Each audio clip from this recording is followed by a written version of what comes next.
We're hopefully going to be hearing from Archie's mum soon, and when she does speak to the cameras, we will bring it to you. But I'm sure you're familiar with it. It is a story about the life and the death of a much-loved, energetic little boy. But it is much more than that. It's about the relationship between the state and the individual. It's about who ultimately makes enormous decisions about our children. And it's very much about medics versus mothers.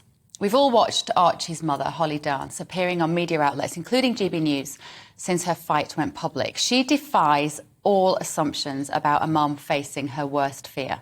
She is calm, she is rational, articulate, and full of common sense. She's tapping into reserves of strength and dignity that frightened mothers fighting for their child do not know they have until they need them.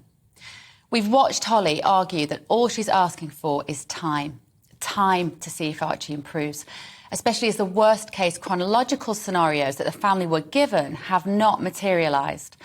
Her son is fighting on, and she can see that. Asking for time does not seem unreasonable. In 2010, I got the phone call that everyone dreads to say that someone that I loved had been injured. My then-husband, Olympian James Cracknell, had been hit by a truck while cycling across America, and he was in a coma. He'd sustained a very serious brain injury, and I didn't know as I boarded the plane whether he would be alive or dead when I got off. I know what it's like to be met by a team of white coats and name badges, to start a steep learning curve of medical language and to have difficult conversations when I could see that James's care was not optimum. But the comparison with Archie and Holly ends there. We were lucky. James survived, albeit with challenges.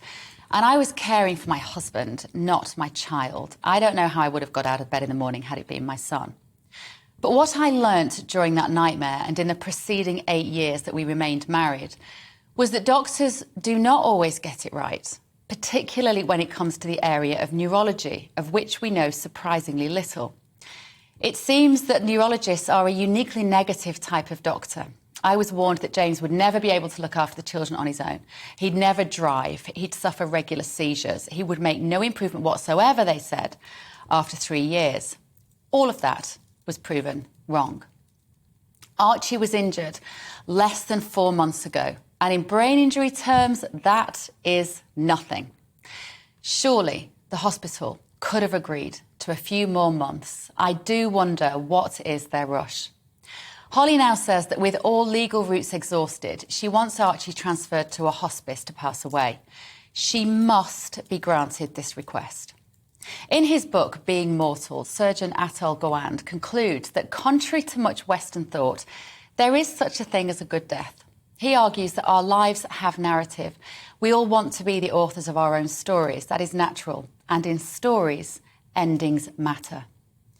I remember hearing a mother speak at a conference once. She learnt late on in her pregnancy that her baby had died in utero. She'd planned a home birth and she was advised by doctors that this was now a bad idea. Why? She asked.